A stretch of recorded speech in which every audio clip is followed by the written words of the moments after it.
الرحمن الرحیم نحمده ونصلی علی رسوله الکریم اما بعد اعوذ باللہ من الشیطان الرجیم ظہر الفساد فی البر والبحر بما کسبت ایدی الناس لیذیقہم بعض الذی عملوا صدق اللہ العظیم۔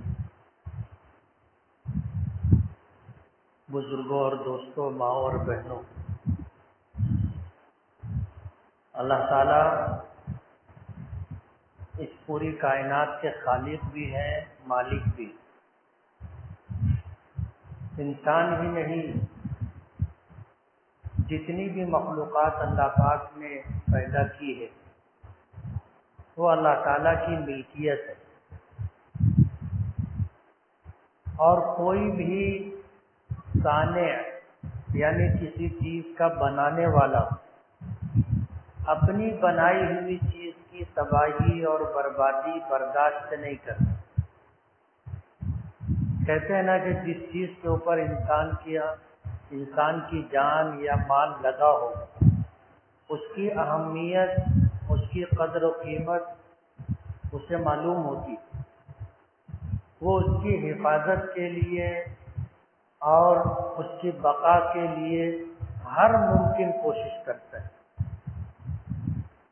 تو اللہ تعالیٰ اس پوری کائنات کے بنانے والے، پیدا کرنے والے، سنبھالنے والے اور اس کو باقی رکھنے والے، تو اللہ تعالیٰ کبھی بھی اس بات کو برداشت نہیں کرتا کہ اس کی بنائی ہوئی چیز خراب ہو، تباہ ہو، برباد۔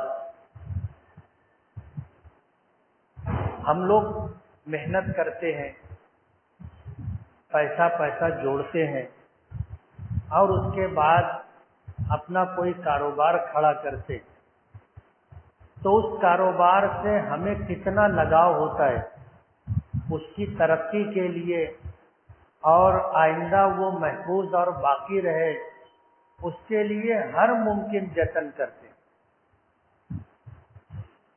تو اللہ تعالیٰ اس کائنات میں کسی بھی طرح کی خرابی یا تباہی و بربادی آئے، یہ اللہ پاک کی منشا کے خلاف۔ اسی لیے حدیث پاک میں آتا ہے کہ الخلق عیال اللہ، کہ مخلوق اللہ کا کنبہ ہے۔ جیسے ہمارا کنبہ ہوتا ہے، فیملی ہوتی ہے، ہمارا اپنا پریوار ہوتا ہے۔ ظاہر بات ہے ہم اپنے گھر کے لیے، اپنے گھر والوں کے لیے کیا آسائش، کیا سہولتیں، کیا اچھے سے اچھا کر سکتے ہیں، اس کی ہم جدوجہد اور کوشش کرتے ہیں۔ ایک ماں کو اپنی اولاد سے جتنی محبت ہوتی ہے، اس سے 70 گنا زیادہ اللہ تعالیٰ کو اپنی مخلوق سے محبت ہوتی ہے۔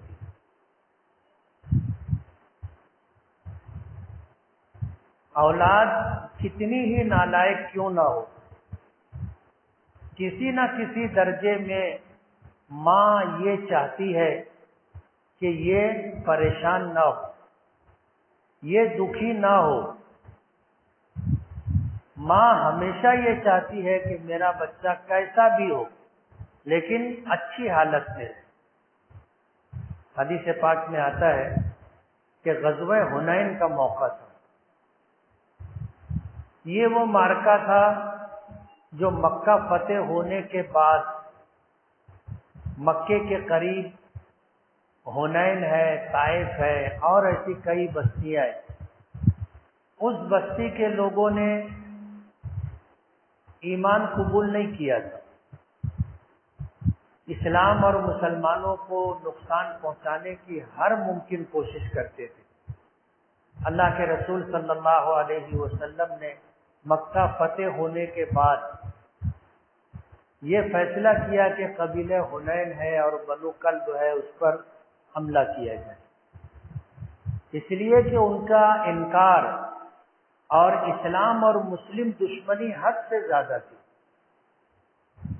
تو اس کا تدارک کرنا اور ظلم و زیادتی سے روکنے کی کوشش کرنا یہ نبی کریم صلی اللہ علیہ وسلم اور مسلمانوں کی ذمہ داری تھی۔ جب یہ معرکہ پیش آیا تو ان لوگوں نے اتنی تیاری کی تھی کہ مسلمانوں کے ساتھ یعنی نبی کریم صلی اللہ علیہ وسلم کے ساتھ 12,000 کا لشکر تھا، لیکن انہوں نے اس طرح حملہ کیا کہ مسلمانوں کے قدم اکھڑ گئے اور ایک بڑی تعداد مسلمانوں کی میدان چھوڑ کر بھاگ نکلی۔ اللہ کے رسول صلی اللہ علیہ وسلم ڈٹے رہے۔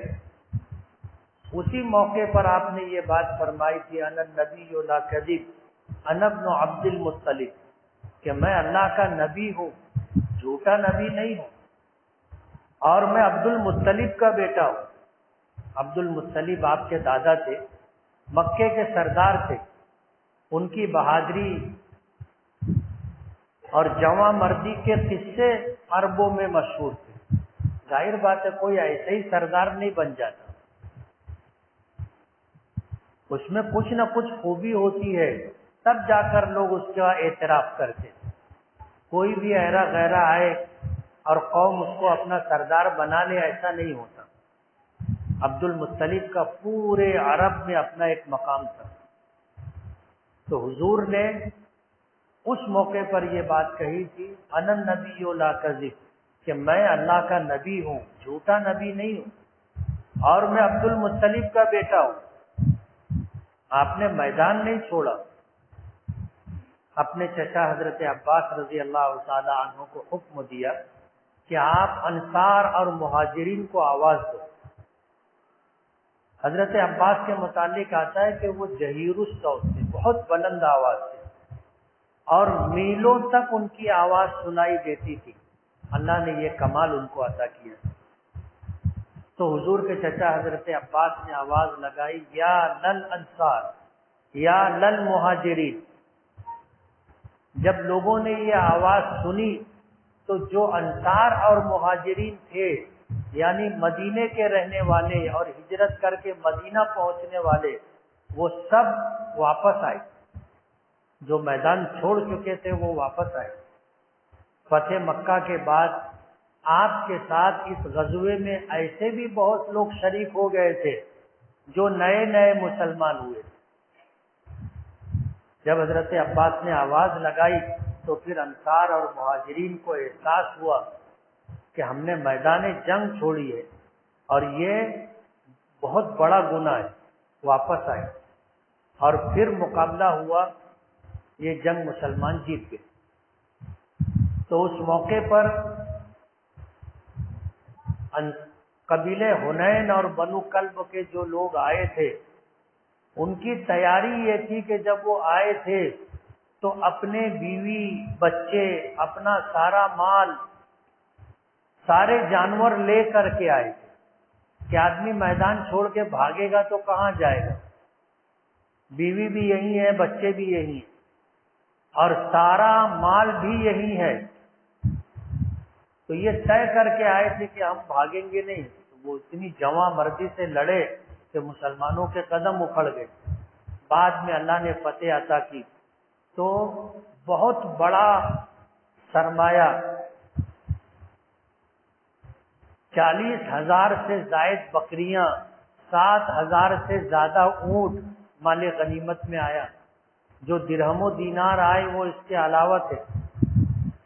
جب گرفتاریاں شروع ہوئیں تو پھر قبیلے کی خواتین کہو، بچے کہو، سبھی گرفتار ہوئے، اس لیے کہ وہ سب لے کر کے آئے تھے۔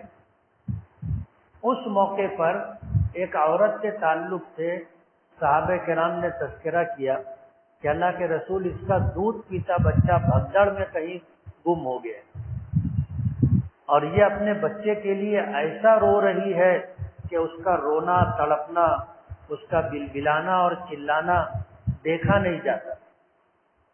حضور پاک صلی اللہ علیہ وسلم نے حکم دیا کہ اس کے بچے کو تلاش کرو۔ لوگوں نے تلاش کرنا شروع کیا، وہ بچہ مل گیا، لائے، نبی کریم صلی اللہ علیہ وسلم کی خدمت میں پیش کیا۔ آپ نے اس خاتون کو بلایا اور یہ بچہ اس خاتون کے سپرد کیا۔ جب اس عورت کو اپنا دودھ پیتا بچہ ملا تو اس نے اپنے بچے کو چھاتی سے لگا کر کے اس کو اپنے ہاتھوں میں لے کر کے بھینچ کر کے جس طرح اس نے محبت کا اظہار کیا تو دیکھنے والوں کو حیرت ہونے لگی کہ ایک ماں کو اپنے بچے سے اتنی محبت ہوتی ہے۔ اللہ کے رسول صلی اللہ علیہ وسلم نے جب یہ صورتحال دیکھی تو آپ نے پوچھا صحابہ کرام سے کہ کیا یہ عورت اپنے اس بچے کو اپنے ہاتھوں سے دہکتی ہوئی آگ میں ڈالے گی؟ لوگوں نے کہا کہ اللہ کے رسول ایسا تو کبھی بھی نہیں ہو سکتا، اس کو اتنی محبت ہے، یہ اپنے ہاتھ سے اپنے بچے کو دہکتی ہوئی آگ میں کیسے ڈالے گی؟ حضور پاک صلی اللہ علیہ وسلم نے اس وقت یہ بات ارشاد فرمائی تھی کہ اللہ ارحم علی عبدہ من امہ 70 درجہ، کہ اللہ تعالیٰ اپنے بندوں پر اس ماں کو اپنے بچے سے جتنی محبت ہے اس سے 70 گنا زیادہ محبت کرتے ہیں۔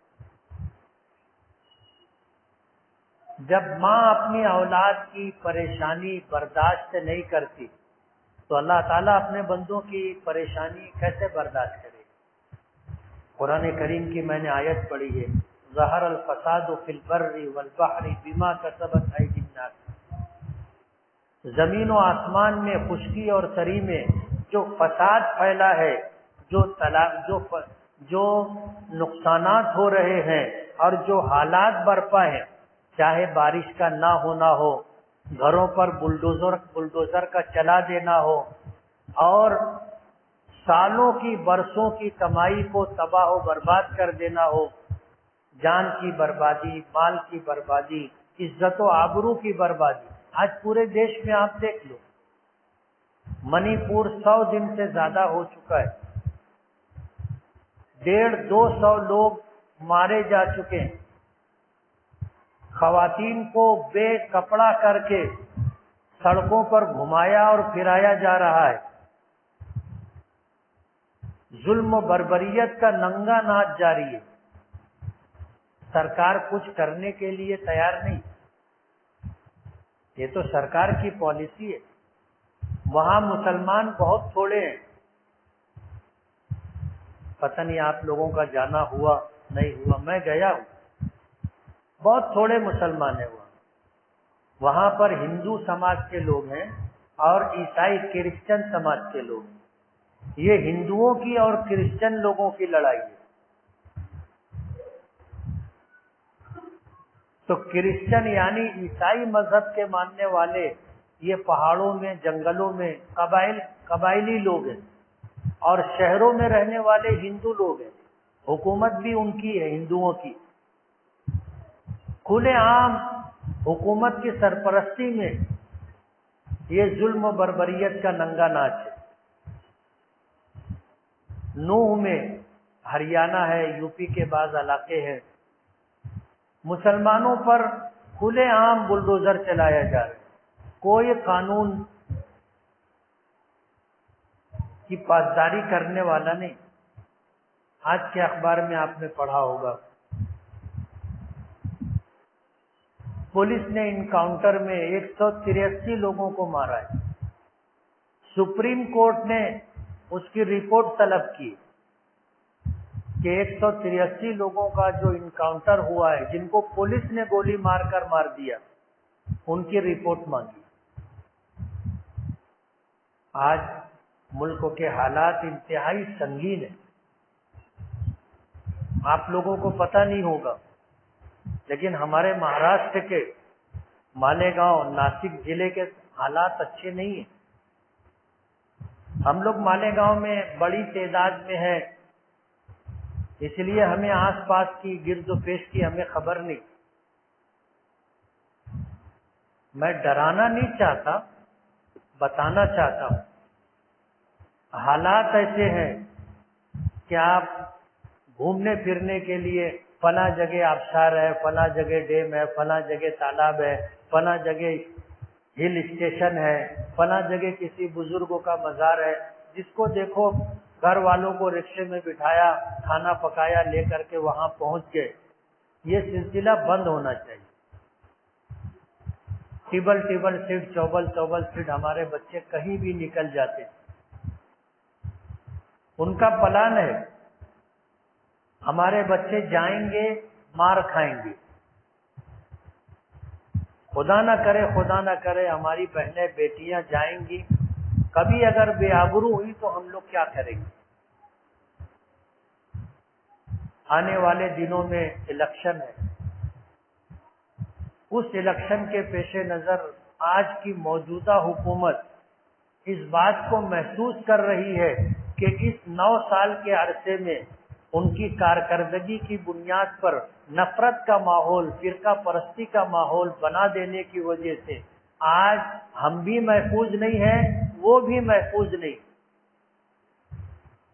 ہمارا حال تو ایسا ہے کہ ہم کو فکر ہی نہیں رہتی نا، ہم کو اپنے نقصان کا احساس بھی نہیں رہتا. ہم بولتے ہوگا، دیکھا جائے گا. یہ ایک اعتبار سے اچھا بھی ہے کہ ہم لوگ ڈرتے نہیں. ہمارے دو یہ ہمارا حال نہیں. ہمارے یہاں الحمدللہ اللہ کی عطا و بخشش سے 2 5 7 بچے رہتے، 10 بچے رہتے. ایک آدھ دو اگر گئے بھی تو ہمارا گھر بسا رہتا ہے. سامنے والوں کے پاس تو ایک ہی رہتا نا، بہت ہوئے تو 2 رہتے. ان کے 1 یا 2 گئے تو ان کا خاندان ہی ختم ہو جاتا. تو وہ ہم سے زیادہ ڈرتے، اور ظاہر بات ہے مسلمان ڈرتا نہیں ہے، اور خدا نہ خواستہ اگر حالات آئے تو مار کے مرتا ہے، ایسے ہی نہیں مرتا. یہ بات سمجھتے ہیں وہ. تو ڈر کا جو ماحول ہے ملک میں، جو حالات گورنمنٹ بنا رہی ہے وہ ایسے ہی حالات ہیں کہ ہماری جان پر بھی آ سکتی ہے، مال پر بھی آ سکتی ہے، عزت و آبرو پر بھی آ سکتی ہے.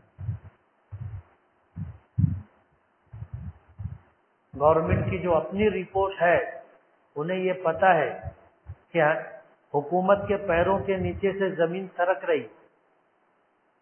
بے روزگاری، مہنگائی اور بھائی چارگی کا جو ماحول تھا وہ ختم ہو گیا. مہنگائی سر چڑھ کے بول رہی، بے روزگاری سر چڑھ کر کے بول رہی. ہمارا حال تو یہ تھا کہ ہم کو پہلے بھی نوکری نہیں ملتی تھی، آج نہیں ملی تو کیا فرق پڑا. مہنگائی اگر ہے تو صرف ہمارے لیے نہیں ہے. دودھ کا بھاؤ اگر 80 روپیہ لیٹر ہے پیور دودھ کا تو ان کے لیے بھی ہے نا. گیہوں، دال، چاول، سبزی اگر مہنگی ہے تو ان کے لیے بھی ہے. وہ کہتے ہیں کہ تم 20%، ہم 80%. تو ظاہر بات ہے ان کے 80% کو بھی یہ مہنگائی جھیلنی پڑ رہی. سب کے گھر کا بجٹ بگڑ گیا. ظاہر بات ہے زندہ باد مردہ باد سے آدمی کتنے دن گھر چلائے گا؟ اس سے تو گھر چلتا نہیں. تو ایک عام سا ماحول ہے، نفرت کا ماحول، فرقہ پرستی کا ماحول، اور غیروں کے نشانے پر ایک مسلمان. حضور پاک صلی اللہ علیہ وسلم نے فرمایا ہے کہ الکفر ملت واحدہ، کہ پورا کفر، چاہے پھر وہ ہندو ہو، عیسائی ہو، یہودی ہو، کرسچن ہو، اور بھی کسی سماج کے ماننے والے، جب اسلام کی بات آتی ہے تو وہ سب ایک ہو جاتے. تو ٹارگٹ ہم ہیں. ہمیں پتہ نہیں ہے اس لیے ہم مطمئن ہیں، ورنہ جو کوششیں ہمارے خلاف ہم کو مٹانے کی جا رہی ہے، آج ہمارے اکابرین کی راتوں کی نیند اڑ گئی ہے. جمعیت علماء کے ذمہ داران ہوں، مسلم پرسنل لا بورڈ کے ذمہ داران ہوں، ان کی راتوں کی نیند اڑی ہوئی ہے کہ کیا ہوگا. پورا دیش دہکتی ہوئی آگ پر ہے. منی پور بہت دور ہے، بارڈر ہے ہندوستان کا. لیکن آپ اندازہ کرو اگر 100 دن کا کرفیو مالیگاؤں میں لگا ہوتا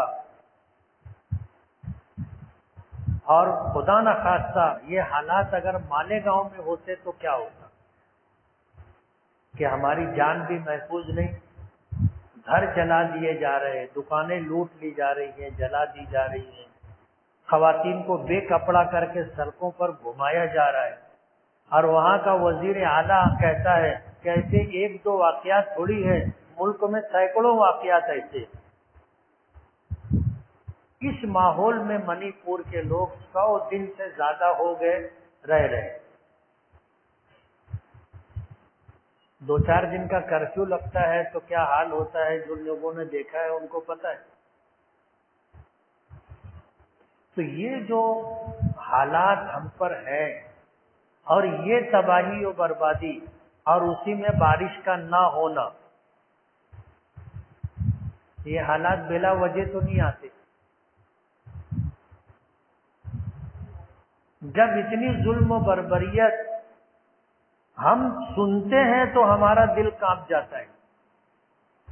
جن خاندانوں پر عورتوں کی باپ کے سامنے، بھائی کے سامنے عزت لوٹی جا رہی ہو اور ان خواتین کے سامنے ان کے باپ اور بھائیوں کو گولی مار کر کے انہیں ختم کر دیا جا رہا ہو، سوچو کیا حالات ہو۔ یہ درد یہ سن کر کے ہم کانپ جاتے ہیں کہ یہ کیسے حالات۔ اللہ نے اس پوری کائنات کو بنایا ہے، ہمیں بھی اللہ نے پیدا کیا اور ہم بھی اللہ کے مملوک ہیں، اللہ ہمارا مالک ہے۔ جب یہ ہو رہا ہے تو کیا اللہ کو اچھا لگ رہا ہو؟ ظاہر بات ہے اللہ اس ظلم و بربریت کو برداشت نہیں کرتا۔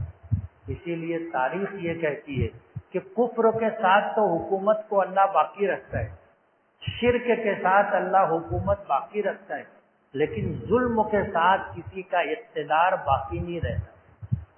پھر وہ چاہے ملک کا وزیر اعظم ہو، چاہے ریاست کا وزیر اعلیٰ ہو، چاہے کسی کارپوریشن کا میئر ہو، چاہے کسی میونسپلٹی کا صدر بلدیہ ہو، چاہے کسی ادارے کا محتمم ہو، کسی NGO کا صدر ہو، اور چاہے کسی گھر کا کوئی سرپرست ہو، ظلم کے ساتھ کسی کا اقتدار باقی نہیں رہتا۔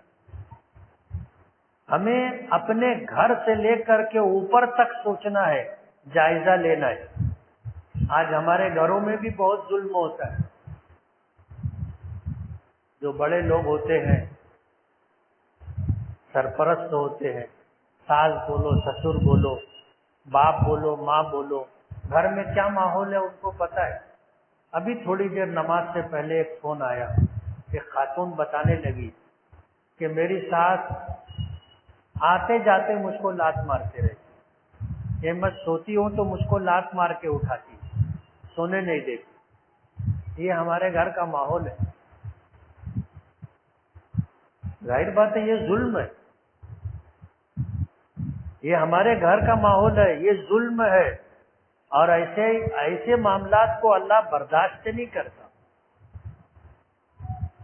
اگر ہم اپنے ماساتوں کے ساتھ اس طرح کا سلوک کریں گے تو ہمارے اوپر بھی تو کوئی ہے نا، وہ بھی ہمارے ساتھ ایسا ہی معاملہ کرے گا۔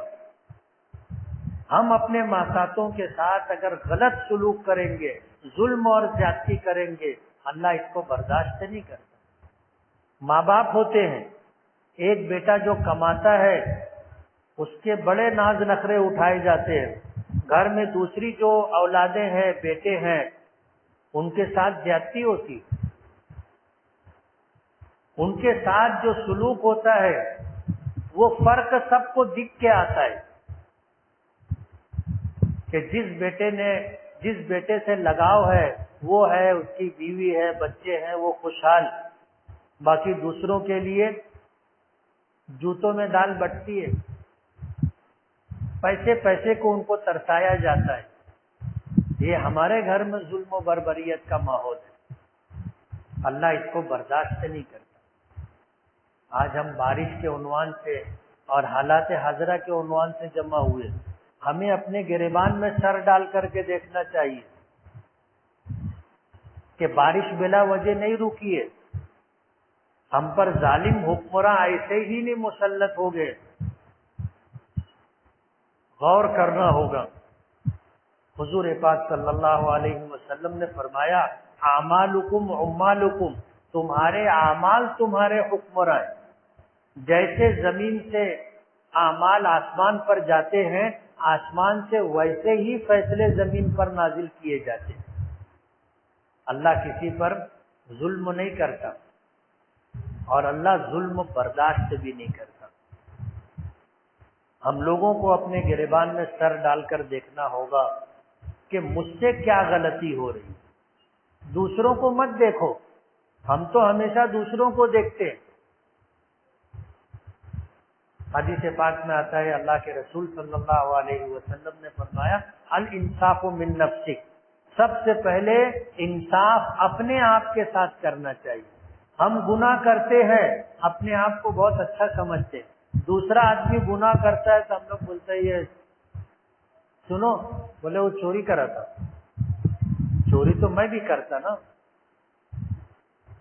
بولے وہ جوا کھیلتا ہے، میرے گھر میں بھی لوگ جوا کھیلتے ہیں۔ یعنی میں میرے گھر کی بات نہیں کر رہا، اپنے سب کی۔ ہمارے گھر میں اگر گنہگار ہے تو کوئی بات نہیں، دوسرا کوئی اگر کرے تو وہ چرچے کا موضوع بن جاتا۔ 3-4 دن پہلے کی بات ہے، ایک آدمی کا لڑکا جو ہے وہ گانجا بھی بیچتا، نشہ آور چیزیں سب بیچتا، پولیس اس کو لے گئی، وہ میرے پاس آیا، آ کر کے بولنے لگا میرا لڑکا ایسا ہے، ہزاروں میں ایک ہے۔ بولا کیا نام ہے تیرے لڑکے کا؟ وہ نام بتایا۔ بولا تیرا لڑکا تو گانجا بیچتا ہے، تیرا لڑکا تو سب کتا گولی بیچتا ہے، ساری نشہ آور چیزیں بیچتا ہے، اور تو آ کر تیرے لڑکے کی تعریف کر رہا ہے۔ بولا تیرا لڑکا تو نامور آدمی ہے، جس کو نہیں معلوم ہوگا نہیں معلوم ہوگا۔ یعنی دوسرے کریں تو غلط، ہم کریں، ہمارے بچے کریں، ہمارے جان پہچان کے لوگ کریں تو سب صحیح۔ حضور نے فرمایا الانصاف من نفسک، سب سے پہلے انصاف اپنے آپ سے کرنا چاہیے، اور انصاف بہت مشکل ہے، 2 دھاری تلوار ہے، چلا تو ادھر یا ادھر کٹنا ہی کٹنا ہے۔ برسوں پہلے آزاد نگر پولیس اسٹیشن سے مجھ کو فون آیا، کہنے لگے کہ ایک چور پکڑا گیا ہے، اور وہ بول رہا ہے میں مفتی صاحب کا بھانجا ہوں۔ وہ پی آئی فون کیا مجھ کو، تو میں نے پوچھا کہ اور اس سے نام تو پوچھو، کیا نام ہے؟ بولا معلومات تو لے لو کہ اپنا بھانجا ہے نہیں ہے۔ وہ نام بتایا تو میں نے دور تک دیکھا کہ یار سگی بہن جان دو، رشتے میں کوئی بہن ہوگی، اس کا لڑکا ہوگا، تو کوئی نہیں تھا۔ میں اللہ کا شکر ادا کیا، میں نے کہا الحمدللہ۔ تو میں نے وہ پی آئی کو کہا، میں نے کہا صاحب اگر چور پکڑا جاتا ہے تو اس کو کتنا مارتے آپ؟ بولو اس سے ڈبل مارنا، اگر 10 پٹا مارتے ہوں نا تو 20 پٹا مارنا۔ ظاہر بات ہے میرا بھانجا ہے اور اس کی وجہ سے پورا خاندان بدنام ہوگا، بولو ڈبل مارنا اس کو۔ تو وہ بھی حیران ہو گیا۔ میں نے کہا میرا بھانجا ہے، وہ چوری کرے تو میری بدنامی ہے، اس کو ڈبل مارو۔ ایک مچھلی پورے تالاب کو گندا کر دیتی۔ الانصاف من نفسک، سب سے پہلے انصاف اپنی ذات سے کرنا چاہیے۔ دوسروں کا گناہ دکھتا ہے، اپنا گناہ چھپایا جاتا ہے، اس لیے دوسروں کا گریبان جھانکے، اس سے بہتر ہے کہ آپ اپنا گریبان دیکھو نا، اپنے گھر کا ماحول دیکھو، اپنے بیوی بچوں کو دیکھو، خود بھی دیندار بنو، یعنی واقعی دیندار بنو، اپنے گھرانے کو بھی دیندار بناؤ، نمائشی نیکی نہیں، واقعی ہمارے گھر میں دینداری رہنا چاہیے۔ آج ضرورت اس بات کی، اللہ تعالیٰ نے بلا وجہ بارش نہیں روکی، زمین سے جیسے اعمال آسمان پر جاتے ہیں اللہ پاک کی طرف سے ویسے ہی فیصلے زمین پر آتے ہیں۔ اس لیے اگر بارش رکی ہے، بد امنی کا ماحول ہے، جان مال عزت و آبرو اگر خطرے میں ہے تو بلا وجہ نہیں۔ ہم مسلمانوں کو اپنا محاسبہ کرنا ہوگا، اپنے اعمال کا جائزہ لینا ہوگا۔ آج کے جو حالات ہیں، ہم لڑنے کی پوزیشن میں نہیں ہے، مقابلہ کرنے کی پوزیشن میں نہیں ہے۔ حضور کی وہ بات جب ماحول مکی تھا، صحابہ کرام نے حضور سے پوچھا کہ اللہ کے رسول کیا کریں، تو حضور نے فرمایا صلی اللہ العافیہ، اللہ تعالیٰ سے عافیت مانگتے رہو، جان کی، مال کی، دین و ایمان کی، عزت و آبرو کی حفاظت اللہ سے مانگتے رہو، صلی اللہ العافیہ، اللہ سے مانگو۔ لیکن جب نہ چاہتے ہوئے بھی آمنا سامنا ہو جائے تو پھر بزدلی کی موت نہیں، پھر مقابلہ کرو۔ آج ہم انہی حالات، ہم لڑنے کی پوزیشن میں نہیں ہیں، لیکن اگر کوئی چڑھ کر کے آئے گا، کوئی ہمارے گھر پر آئے گا، جب ہماری جان مال عزت و آبرو پر بن آئے گی تو پھر ڈر اور خوف نہیں، پھر تو جو ہماری شریعت کا حکم ہے اس کے مطابق ہمیں عمل کرنا ہوگا۔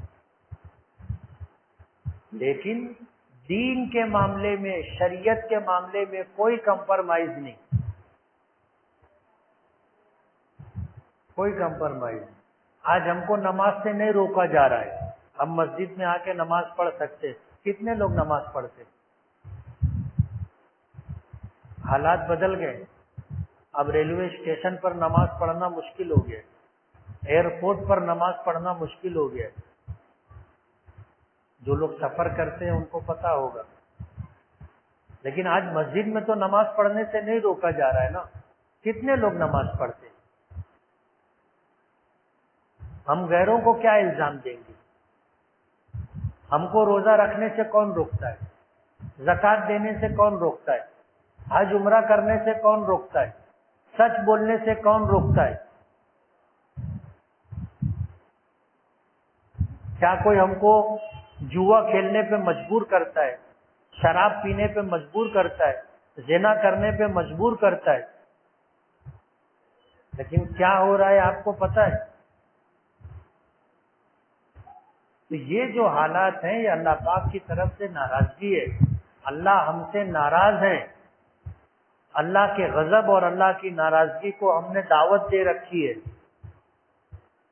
قرآن کریم کی جو آیت میں نے پڑھی، ظہر الفساد فی البر والبحر، خشکی اور تری میں جو فساد پھیلا ہوا ہے، بما کسبت ایدی الناس، یہ لوگوں کی بدعمالیوں کی وجہ سے، لیذیقہم بعض الذی عملوا، ہر گناہ کی اللہ سزا نہیں دیتا، کچھ گناہ ہے جس پر اللہ نے پکڑ کی ہے۔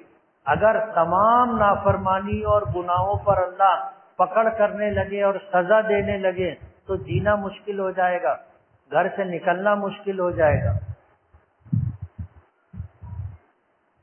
تو کسی اور کو الزام دینا ہماری شریعت کا مزاج نہیں ہے۔ ہمیں اپنے گریبان میں سر ڈال کر دیکھنا چاہیے۔ ملک کے موجودہ حالات میں ہمارا طرز عمل بہت مؤثر ہے، اور ہمارے ہی کاموں کی وجہ سے یا تو ہم کو بھلائی نصیب ہوگی یا ہمیں نقصانات سے دوچار ہونا پڑے گا۔ مالیگاؤں کے لوگوں کو خاص طور پر میں کہوں گا کہ قرب و جوار میں ادھر ادھر ڈبل ٹیبل چوبل سیٹ جانے سے پرہیز کرے۔ دیہاتوں میں جانا، لوگوں کے کھیتوں میں گھس جانا اور ہل اسٹیشنوں پر جانا، بزرگان دین کے مزارات پر جانا، آج لوگوں نے ٹارگٹ کر رکھا ہے، آپ جاؤ گے مار کھاؤ گے۔ آج کی رپورٹ میں آپ کو دے رہا ہوں، یہ سازش قرب جوار میں ہے۔ کچھ لوگوں نے بتایا کہ گھر کے لوگوں کو رکشے میں بھر کے کھانے کا سامان لے کے پہنچ گئے ایک جگہ، وہاں پر جو ہے ہندو تنظیموں کے لڑکوں نے گھیر لیا، بڑی مشکل سے بیچ بچاؤ کر کے ان کو وہاں سے واپس کیا گیا کہ تم لوگ نکلو یہاں سے، مالیگاؤں کے لوگ۔ اور خدا نہ خواستہ اگر ان کو مارا جاتا، عورتوں کے ساتھ بدسلوکی ہوتی تو کیا ہوتا؟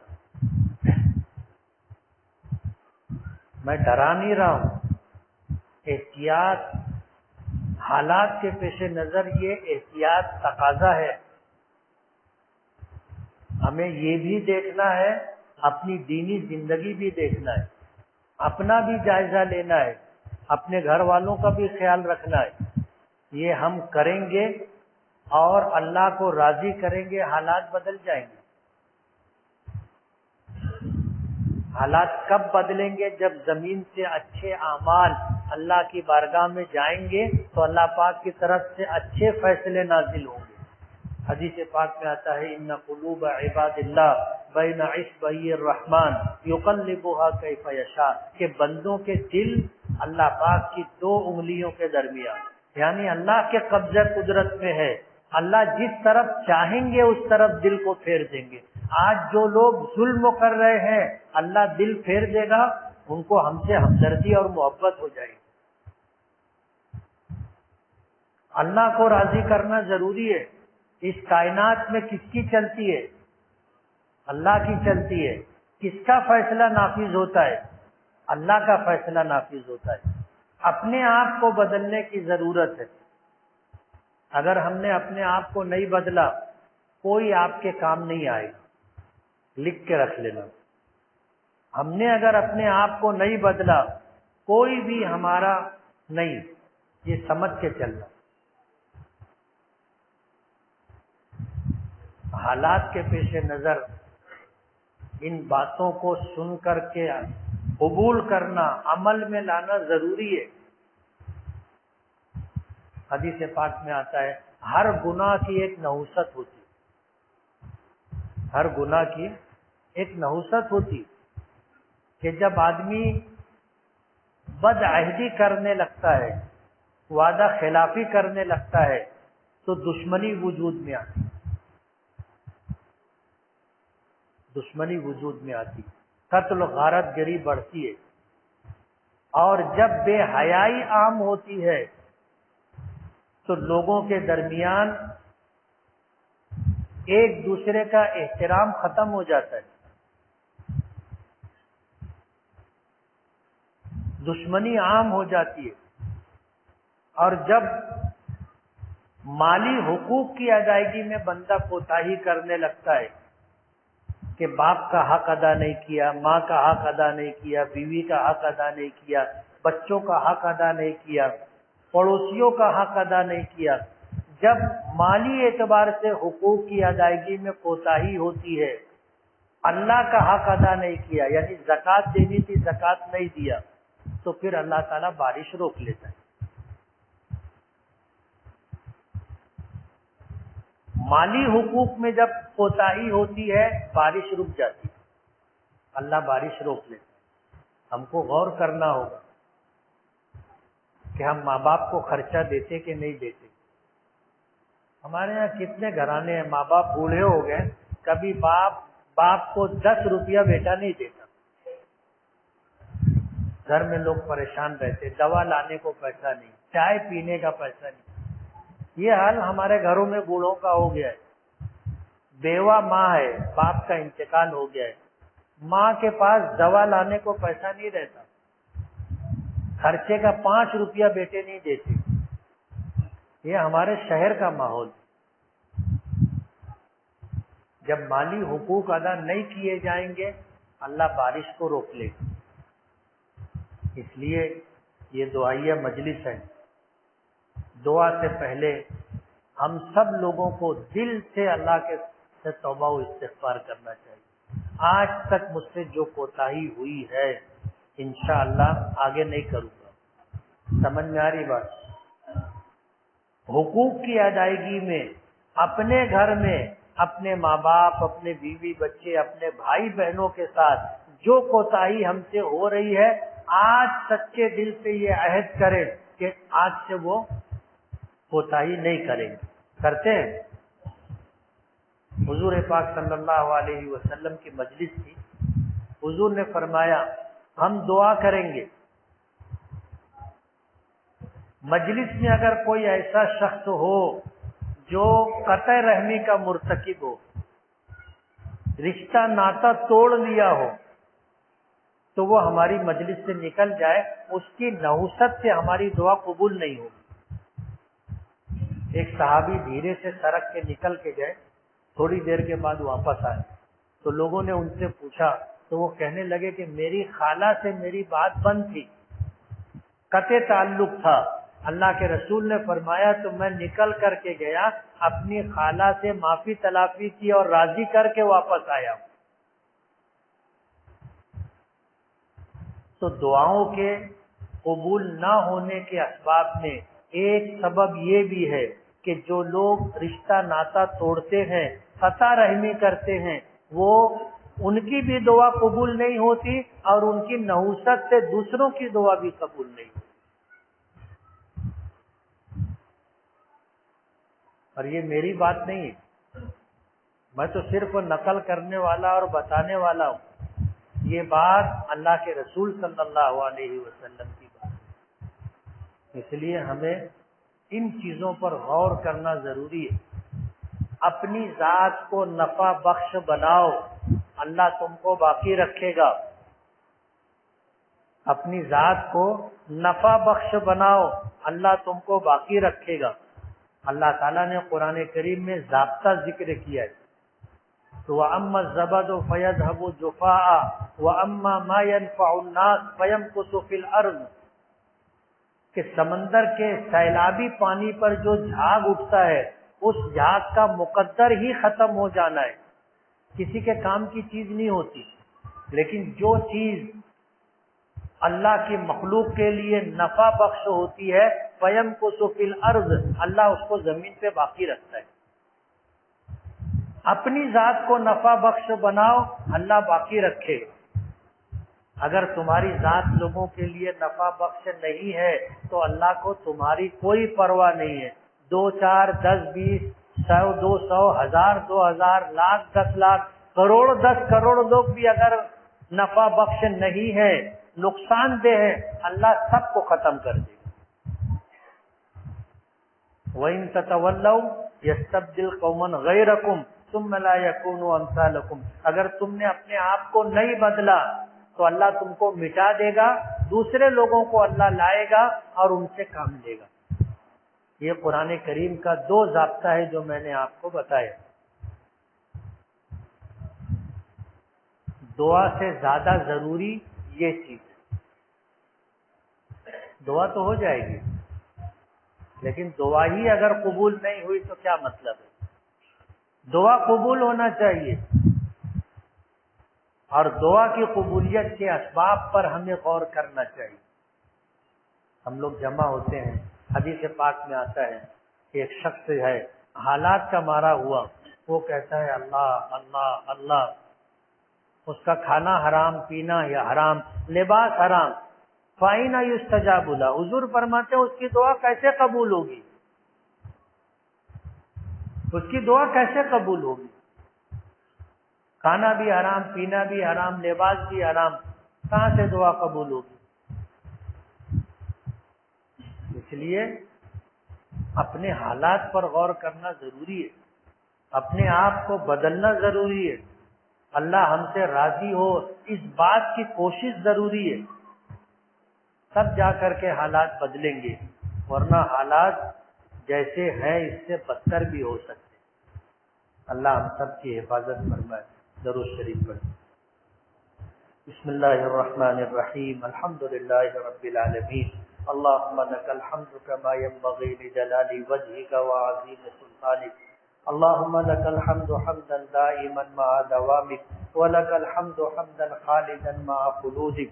اللهم صل وسلم وبارك على سيدنا محمد وعلى آل محمد كما صليت وباركت على إبراهيم وعلى آل إبراهيم إنك حميد مجيد.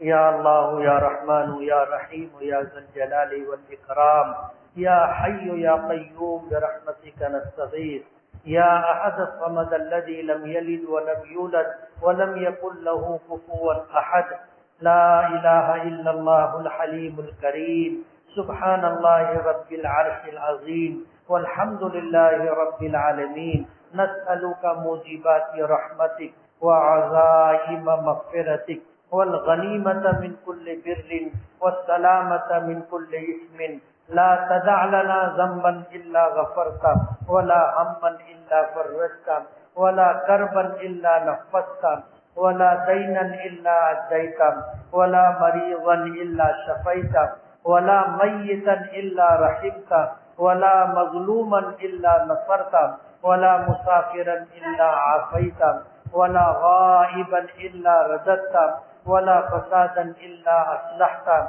ولا حاجة من حوائج الدنيا والآخرة إلا قضيتها يا أرحم الراحمين يا أكرم الأكرمين يا ذا الجلال والإكرام إليك رب فحببنا وفي أنفسنا لك رب فذللنا وفي أعين الناس فعظمنا ومن سيء الأخلاق فجنبنا وعلى صالح الأعمال فقومنا وعلى الصراط المستقيم فثبتنا اللهم زدنا ولا تنقصنا اللهم أكرمنا ولا تهنا اللهم لا تسلط علينا بذنوبنا من لا يخافك فينا ولا يرحمنا اللهم إنك أنت الله لا إله إلا أنت القوي ونحن الضعفاء أنت الغني ونحن الفقراء أنزل علينا الغيث أنزل علينا الغيث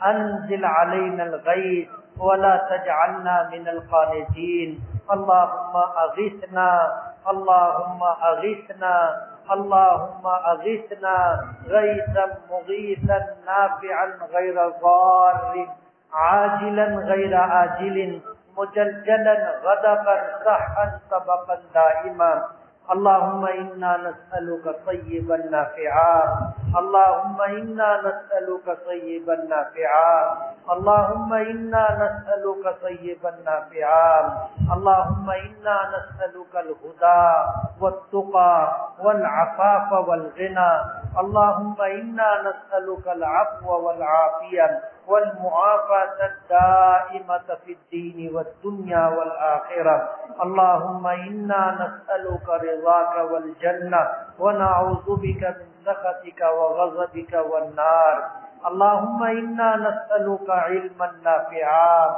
ورزقا واسعا وعملا متقبلا وشفاء من كل داء وتجارة لن تبور يا عالم ما في الصدور أخرجنا يا الله من الظلمات إلى النور اللهم إنا نسألك إيمانا كاملا ويقينا صادقا ووفاء بعهدك واتباعا لسنة نبيك محمد صلى الله عليه وسلم اللهم إنا نسألك توبة نصوحا وتوبة قبل الموت وراحة عند الموت ومغفرة ورحمة بعد الموت والعفو عند الحساب والفوز بالجنة والنجاة من النار اے اللہ ہمارے گناہوں کو معاف فرما ہماری خطاؤں سے درگزر فرما ہمارے عیبوں کی پردہ پوشی فرما اے اللہ ہم آپ کے عاجز اور کمزور بندے ہیں قدم قدم پر آپ کی مدد کے محتاج ہیں پروردگار عالم دستگیری فرما اے اللہ ہمارے دل دماغ سب کچھ آپ کے قبضے قدرت میں ہے پروردگار عالم ہمیں نیکیوں کی توفیق عطا فرما گناہوں سے بچنے پر مدد فرما پروردگار عالم کسی نیکی کا کرنا اور کسی گناہ سے بچنا تیری مدد کے بغیر ممکن نہیں ہے پروردگار عالم ہم تجھ سے تیری نصرت اور تیری مدد کی بھیک مانگتے ہیں پروردگار عالم ہمارے حال پر رحم فرما اے اللہ ہمارے حال پر رحم فرما اے اللہ ہمارے حال پر رحم فرما اے اللہ دن کے اجالے میں رات کے اندھیرے میں جانے میں انجانے میں اے اللہ تیری نافرمانی کرتے رہے گناہوں کا ارتکاب و اعتراف کرتے رہے اے اللہ اور ہم یہ سمجھتے رہے کہ کوئی ہمیں نہیں دیکھ رہا ہے، لیکن دیکھنے والے تو آپ ہیں۔ اے اللہ کوئی گناہ تجھ سے چھپا ہوا نہیں ہے۔ پروردگار عالم زندگی گناہوں میں گزر گئی، معافی مانگ رہے ہیں، توبہ کر رہے ہیں، اے اللہ ہمیں معاف فرما دے، اے اللہ ہمیں معاف فرما دے، اے اللہ ہمیں معاف فرما دے۔ ہم سچی پکی توبہ کر رہے ہیں، آج تک جتنے گناہ کیے اے اللہ اس کے چھوڑنے کا عہد کر رہے ہیں، نہ کرنے کا عہد کر رہے ہیں۔ پروردگار عالم جو غفلت میں زندگی گزری، گناہوں میں زندگی گزری، اس پر نادم اور شرمندہ ہے۔ پروردگار عالم آئندہ نہ کرنے کا عزم کر رہے ہیں، ہماری مدد فرما۔ اے اللہ ہمیں توبہ پر استقامت عطا فرما، نیکی اور صراط مستقیم کے راستے پر چلنے کی توفیق عطا فرما۔ پروردگار عالم نفس اور شیطان کے فتنوں میں پڑ کر کے اے اللہ ہم تجھ کو ناراض کر چکے ہیں، اے اللہ ہم سے راضی ہو جا، اے اللہ ہم سے راضی ہو جا اور باران رحمت کا نزول فرما دے۔ اے اللہ آپ قوی ہیں، ہم تو کمزور ہیں، اے اللہ آپ غنی ہیں، ہم تو محتاج ہیں، ہم فقیر ہیں۔ پروردگار عالم آپ نے ماننے کا حکم دیا، قبول کرنے کا وعدہ کیا ہے۔ اے اللہ ہم نے تیرے حکم کی تعمیل میں اے اللہ تیرے گھر میں آیت کریمہ کا ورد کر کے اپنے گناہوں کا اقرار و اعتراف کر کے اے اللہ تجھ سے تیری رحمت کا سوال کرتے ہیں۔ اے اللہ اتنا بڑا مجمع کسی سخی کے دروازے پر جا کر پیسے دو پیسے کی بھیک مانگے گا تو وہ واپس نہیں کرے۔ آپ تو سخیوں کے سخی ہیں، سخاوت آپ نے پیدا کی ہے۔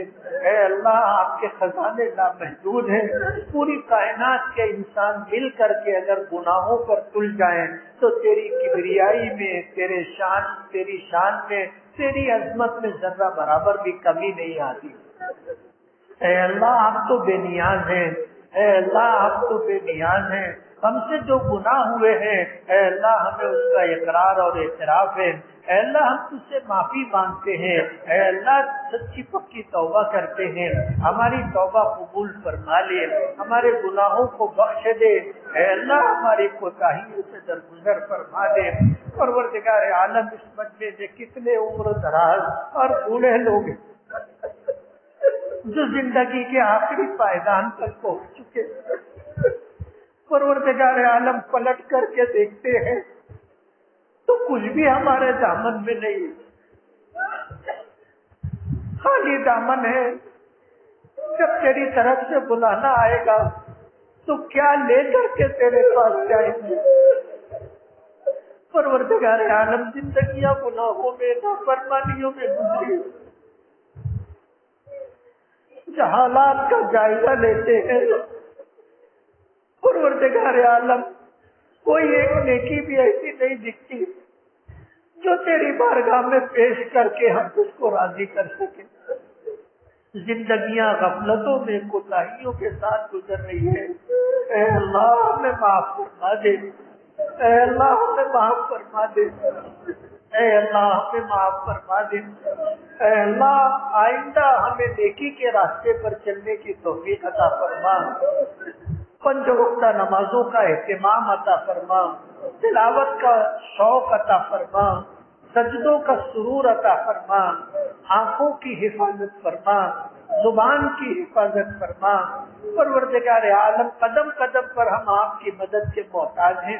اے اللہ ہم تنہا کچھ بھی نہیں کر سکتے، اے اللہ تیری مدد ہوگی تو کچھ ہماری بن جائے گی، تیری مدد کے بغیر تو کوئی بھی ہمارا نہیں ہے۔ کرنے والی ذات آپ کی ہے اور اس کائنات میں آپ کا حکم چلتا ہے۔ آج جو ظلم و بربریت کا ماحول ہے پروردگار عالم آپ تو ارحم الراحمین ہے۔ اے اللہ آپ نے رحمت پیدا کی تو اس کا ایک حصہ دنیا میں اپنی مخلوقات میں تقسیم کیا، 99 حصے رحمت کے آپ کے پاس ہے۔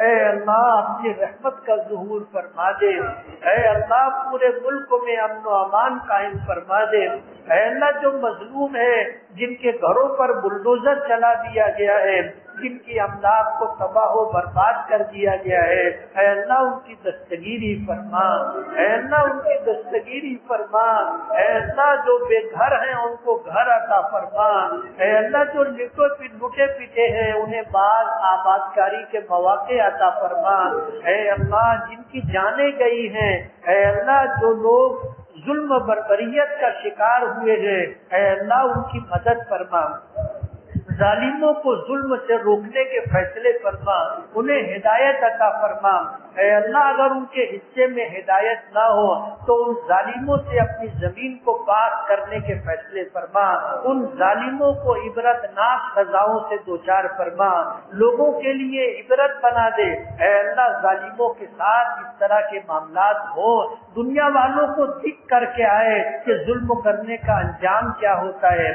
پروردگار عالم پورے ملک میں امن و امان قائم فرما دے، ہماری جان کی، مال کی، دین و ایمان کی، عزت و آبرو کی، ہمارے اہل و عیال کی، ہمارے کاروبار کی حفاظت فرما، اے اللہ زندگی کا مقصد پورا کرنے کے لیے استعمال ہو، اے اللہ ایسی سوچ اور سمجھ ہمیں عطا فرما، اے اللہ وقت کی بربادی سے، اے اللہ جان و مال کے غلط استعمال سے ہماری حفاظت فرما۔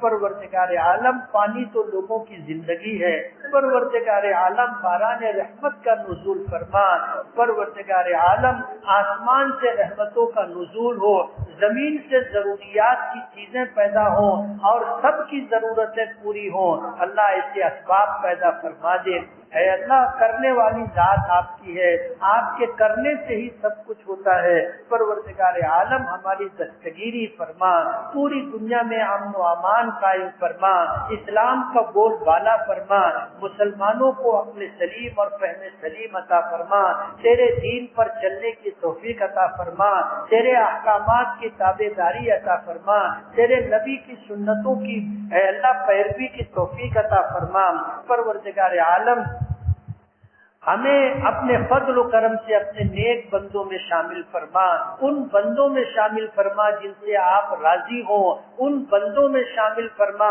جنہیں میدان محشر میں تیرے عرش کا سایہ نصیب ہو، ان بندوں میں شامل فرما جو قیامت کے دن تیری نظر رحمت کے مستحق ہوں، ان بندوں میں شامل فرما جو بغیر حساب و کتاب جنت الفردوس میں داخل ہونے والے ہوں۔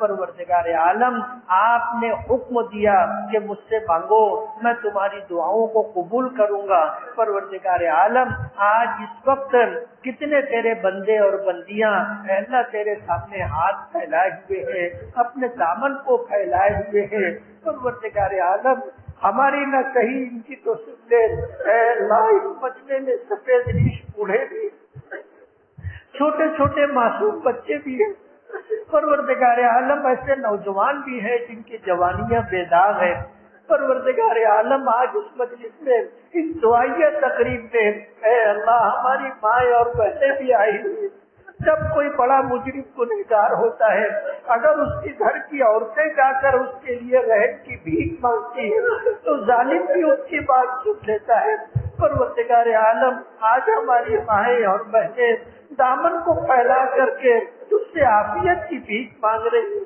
تجھ سے تیری رحمت کا سوال کر رہی ہے، پروردگار عالم ان ہماری ماؤں اور بہنوں کے طفیل اے اللہ باران رحمت کا نزول فرما دے، اے اللہ ہماری ضروریات کا تکفل فرما دے، ہم میں جو بیمار ہیں انہیں صحت اور شفا عطا فرما، جو پریشان حال ہیں ان کی پریشانیوں کو دور فرما، جو بے روزگار ہیں انہیں جائز اور حلال روزی نصیب فرما، جو بے اولاد ہیں ان کو نیک اور فرما بردار اولاد عطا فرما، جو بے گھر ہیں ان کو گھر عطا فرما، جو مقروض ہیں ان کے قرضوں کی ادائیگی کا غیب سے انتظام فرما، اے اللہ جن کو آپ نے اولاد کی نعمت کی ہے اے اللہ ان اولادوں کو ماں باپ کے لیے خاندان کے لیے آنکھوں کی ٹھنڈک بنا، عزت و نیک نامی کا ذریعہ بنا، عافیت کے ساتھ ان کی تربیت فرما، اولاد کے غموں سے اولاد کے دکھوں سے اولاد کی بے راہ روی اور گمراہی سے حفاظت فرما، پروردگار عالم ہر خیر سے ہمیں حصہ عطا فرما، ہر شر سے ہماری حفاظت فرما، جن کو آپ نے اولاد دی ہے اے اللہ ان کے بچوں اور بچیوں کو اچھے رشتے عطا فرما، انہیں شاد اور آباد فرما، انہیں اپنے دین پر جینے مرنے کی توفیق عطا فرما۔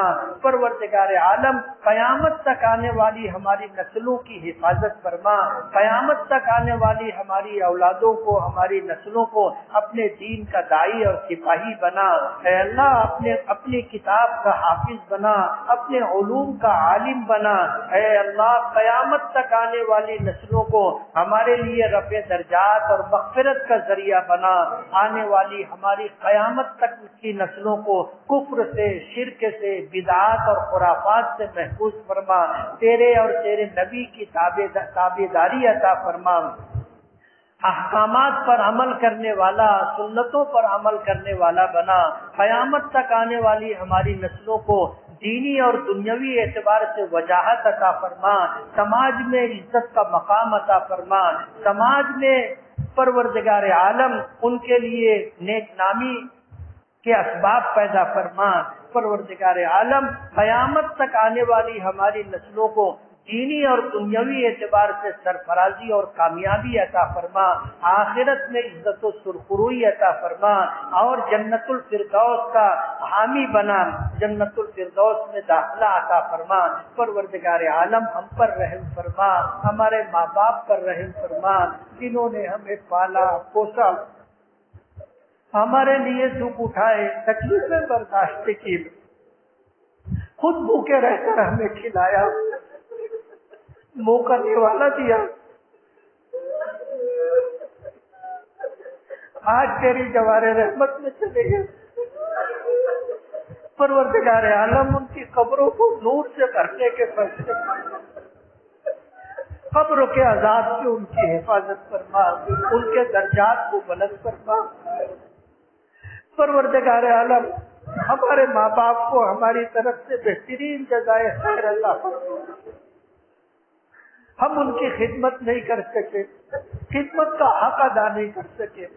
پروردگار عالم تیرے محبوب نبی نے فرمایا کہ جب نافرمان اولاد اپنے مرحوم ماں باپ کے لیے اور اپنے بقید حیات ماں باپ کے لیے دعا کرتی ہے تو انہیں آپ فرما برداروں میں شامل کر لیتے ہیں۔ اے اللہ ہم اپنے ماں باپ کی خدمت کا حق ادا نہیں کر سکے، اے اللہ ان پر رحم فرما، اس طرح انہوں نے بچپن میں ہم پر رحم کیا تھا۔ پروردگار عالم ان کی مغفرت فرما، ان کے درجات کو بلند فرما، اور جتنے اہل ایمان ہمارے خاندان میں گزر چکے سب کی مغفرت فرما۔ پوری دنیا میں جتنے اہل ایمان ہیں جو جا چکے ان کی مغفرت فرما، جو ہے ان کی حفاظت فرما، انہیں توفیقات سے سرفراز فرما، اپنے دین کی حفاظت، صیانت اور بقا کے لیے مسلمانوں کو ہمت، حوصلہ، غیرت عطا فرما۔ پروردگار عالم ہماری جان، مال، دین و ایمان، عزت و آبرو میں برکت عطا فرما، زندگی کے ہر شعبے میں عافیت عطا فرما، ہر خیر سے ہمیں حصہ عطا فرما، ہر شر سے ہماری حفاظت فرما۔ پروردگار عالم اپنے فضل و کرم سے اپنے حبیب جناب رسول اللہ صلی اللہ علیہ وسلم کے صدقے اور طفیل ہماری دعاؤں کو قبول فرما۔ پوری امت کی طرف سے اپنے محبوب ہمارے آقا جناب رسول اللہ صلی اللہ علیہ وسلم کو بہترین جزائے خیر عطا فرما۔ ربنا تقبل منا انک انت السمیع العلیم وتب علینا انک انت التواب الرحیم۔ صلی اللہ تعالی علی خیر خلقہ محمد وآلہ واصحابہ اجمعین برحمتک یا ارحم الراحمین۔